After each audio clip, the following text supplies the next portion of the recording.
everybody. Ooh, hey. You're in my car. Hey, everybody, and welcome back to the channel. It's your girl, Lori. I'm just going to leave that in. Why not, baby? It is Monday. It is the best day of the week because you can get so much more done this week than you did last week. It's a whole new day. I had the best email sent to me and I wanted to share some highlights. I did a little short form on it, but it really warmed my heart. But I really wanted to let you know some of their reasonings because I'm sure a lot of you kind of go into that same thing like most of us do, right? Sorry, now that I've dropped you on your head, let me fix your little concussion there. Okay.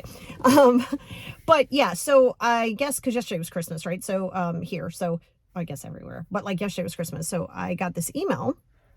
I just left the gym actually, but I got this email. It was like, yes, I finally, after a year and a half of hating you, loving you, hating you, loving you, knowing that I'm hating you because I love you, I'm signing up.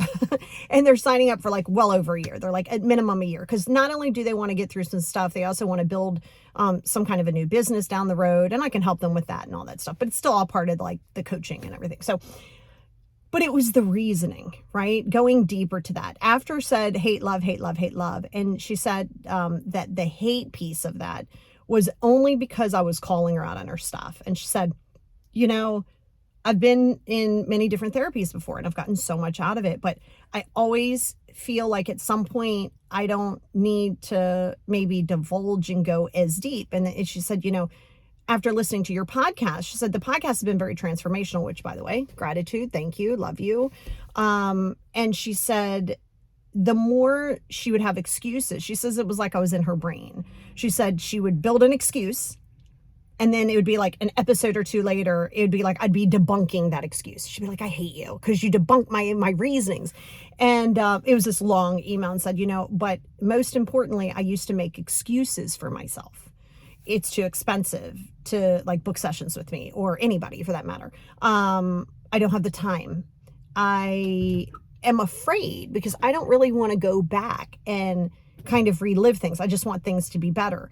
And they said, as she said, and then I realized I was really being manipulative by wanting everybody to do the things I wanted them to do. Like really went on this whole like thesis and, said, you know, it was like an aha moment, and having that aha moment was one of the most important things that she said she's ever had, because when it was one of the podcasts or short forms or something that I was doing that was on not expecting you out of people, and said, oh my God, I realize how narcissistic a lot of my and manipulative those things come from, but I know it's from where I've come from. And she said, and the amount of this was the part that I was like, yes.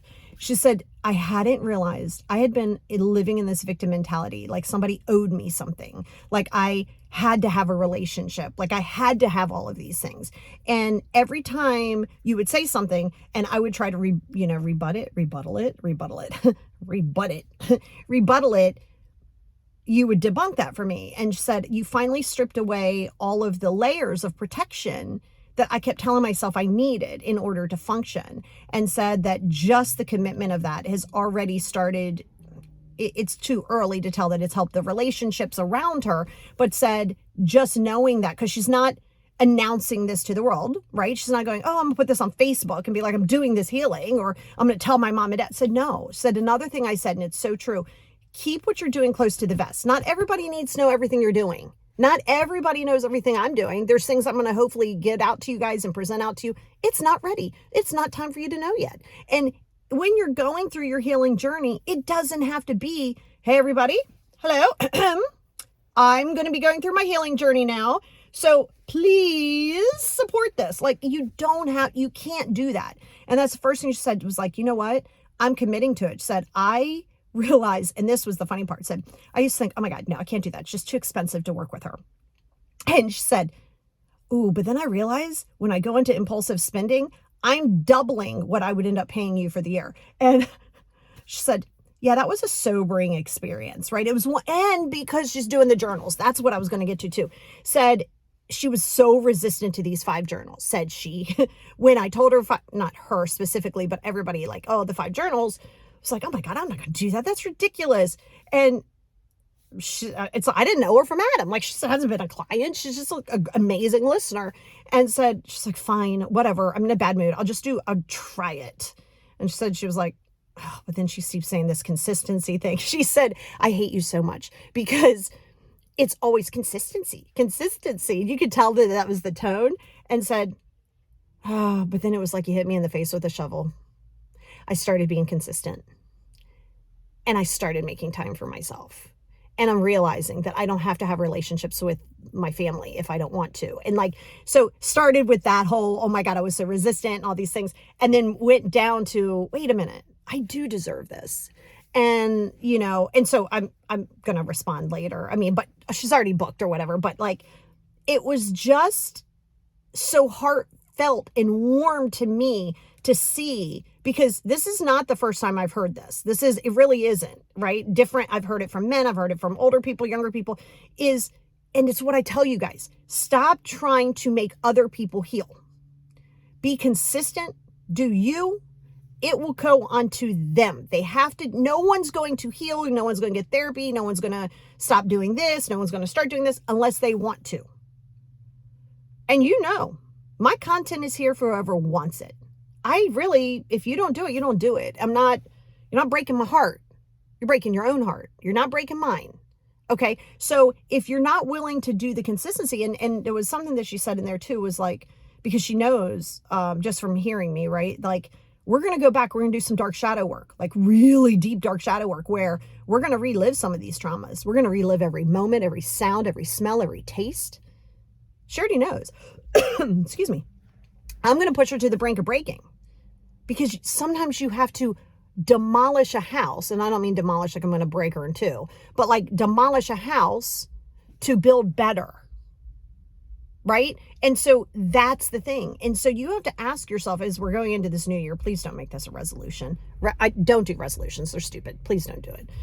Make goals and go back to listen to not this week's podcast. Well, actually, yeah, listen to this week's podcast and last week's podcast. It'll really help prep you for 2023 and any day and year after that, right? Because don't be like, it's the new year, new me. Like, we're not doing that. But it is so important that you get yourself wrapped around understanding that until you feel the discomfort, until you process those discomfort feelings and the fear and all that stuff, go, because we're going to do it. And that's another thing she says. She says, oh God, another reason I was trying to avoid you is that I don't want to face my fears, but I know you're going to make me. I'm not going to make her. I'm going to encourage her. I'm going to give her the tools to do that. But you know why I think it'll be effective?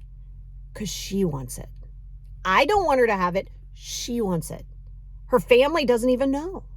She's doing it for her, not the family. Now, ultimately, it's going to benefit the family, right? And everybody else around her, but she's doing it for her. So here's a little call to action. It's not like, oh, go, you can book sessions with me. I'm fine. You can book them online. But I want you to start putting yourself as a priority. When you're ready to not deal with your own excuses anymore and your own stuff anymore, then and only then are you going to make the changes. Stop making the changes for other people and stop being resistant. Listen, your stubbornness, your inner brat, like your ego, goes, I don't want to do it. I don't feel like doing it. Well, don't. You're not hurting anyone but yourself. Okay? So until you are ready to be consistent, daily, 5 journals, 365 days a year, moving your body as best as you can if you're capable, allowing yourself to have that downtime, know when it's time to not people and commit to it, your boundaries, keeping your boundaries strong, holding those boundaries tight. I'm going to talk about this on the podcast because it's very important. But until you're ready to do it, it's not going to do it. And you never do it to save a marriage. You never do it to save your friendships. You never do it for another human being. If you're not doing it for you, you're doing it with a form of manipulation to people please somebody. People pleasing carries manipulation, because if you people please, then it feels as though, oh, well, now I'm good. Like, no, hard pass. So I'm super excited to work with them. I'm going to go send a very funny, sarcastic, smart-assy email back, because you would expect nothing else less from your girl, right? But it's important. This is a good year for you, as long as you want it to be. But the biggest thing was that she said, I was tired of being in the victim mentality, tired of being angry and pissed off and sad all the time because it was my own doing. That was the key. It's her own doing. People don't make you miserable. You allow yourself to absorb that misery. Hard pass. That's not what we're doing. So this is the year of you, baby. Year of you.